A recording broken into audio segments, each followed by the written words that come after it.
So, if there is one thing that I could say that could describe the overall sexuality of Bethel, it's homoerotic. Almost in its entirety. And it just goes along with what happens when you put a bunch of men or male predominated large groups of men together in an institutionalized setting. Colleges, prisons, the military. Bethel. The rumors are true. It is just bottom line. For the most part, the sexuality of Bethel can be described as homoerotic at the very least. So, sexuality in general is a spectrum, and you get every piece of that spectrum at Bethel. I heard rumors of, throughout the years, guys probably getting caught with female clothes in their room, and probably they were cross dressers. Maybe they could have been trans. I don't know. That's just a rumor to me because I didn't have that. My sexuality is bisexual.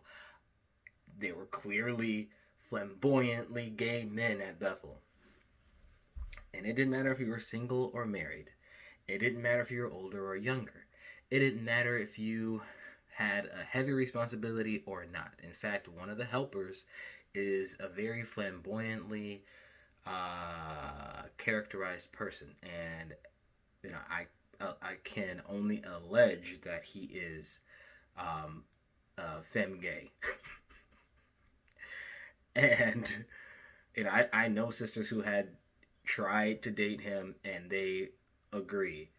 They don't even know why they decided to try and date him. But anyway, he is a helper to the governing body, and he is, in my personal view or opinion, femme. Tis what it is. So, now when it came to expressing that, varying ways. Stories for days.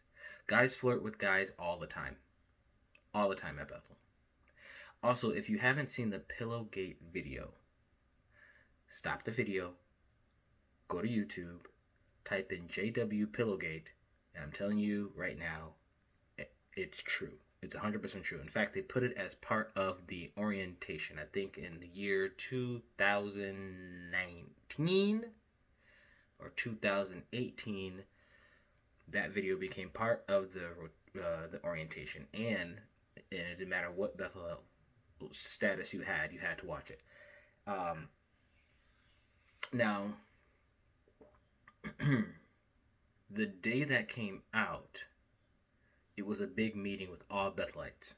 Anybody within the vicinity, remote, commuter, regular, temp, didn't matter. Everyone has to go. Now, I was not on a Bethel status at that time. I had just moved back into the area, so now we're getting into when I was commuting. We'll get into that in the next segment. Commuting was a whole nother ball game. It's going to be shorter because I started waking up then.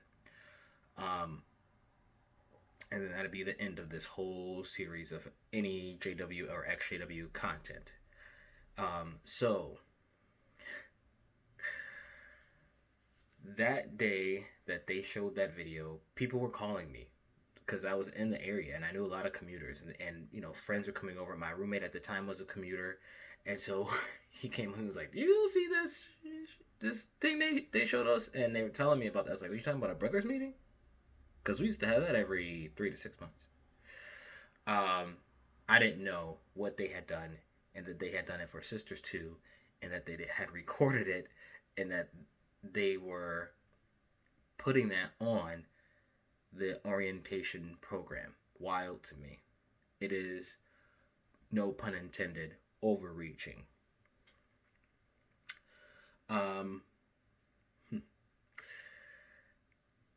It's so undignifying. Now, back to sexuality at Bethel.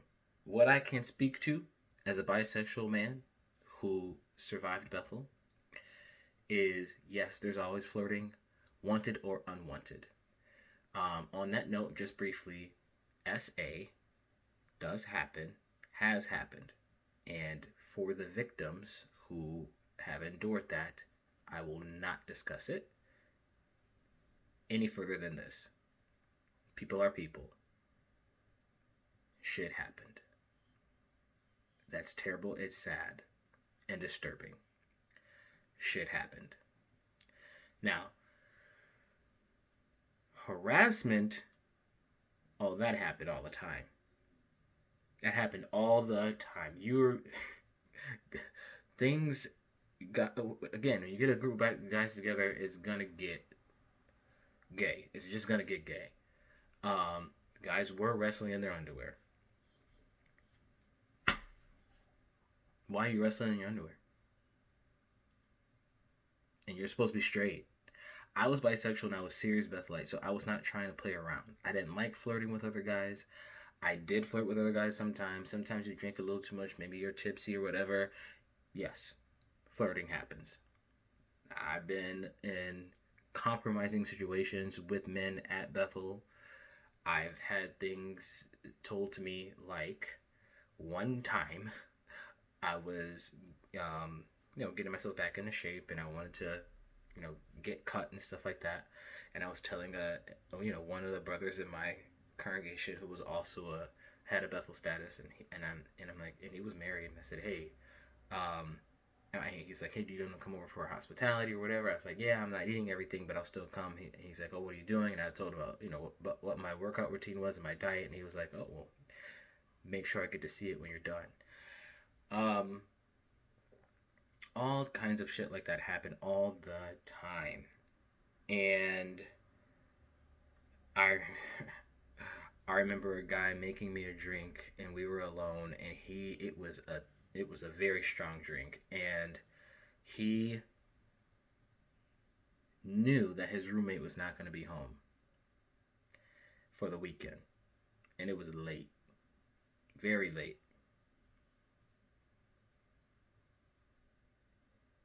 Things almost happened. Let me just tell you that. Things almost happened. And now there's a whole culture of, so in gay culture, there's something called posing and propositioning. That happened all the time. Signaling happened all the time. You get eyes. Sometimes you're at a party and it's a large group of people, and you get brushed up against by another brother, and then he gives you eyes, and then usually he wants the contact information, and then they want to meet up again and hang out and try to figure out, if it's alone. There's plenty of times where guys will invite me to watch a movie that had a lot of predominantly gay characters in it, and wanted to hang out with just guys that night. It's crazy. It's crazy. Now, I have friends now who were or are gay. Only gay. They only like men, who told me about things that happened at Bethel. They were actually doing the things, all the way doing the things with people, with other men at Bethel. Didn't matter who they were, overseers, whatever. They were getting BJs. They were mutual JO. That's why the Pillowgate video was made, because as people were getting caught with things in their rooms, and judicial committees were being had, and people were being kicked out of Bethel, they had to just make it explicit. These things are not allowed. The Pillowgate video is real, because those things that they describe in the Pillowgate video were something that they did regularly. So, even TikTok and YouTube has censors. I can't get graphic, but it is graphic. It gets graphic. I've had plenty of things said to me while I was there, and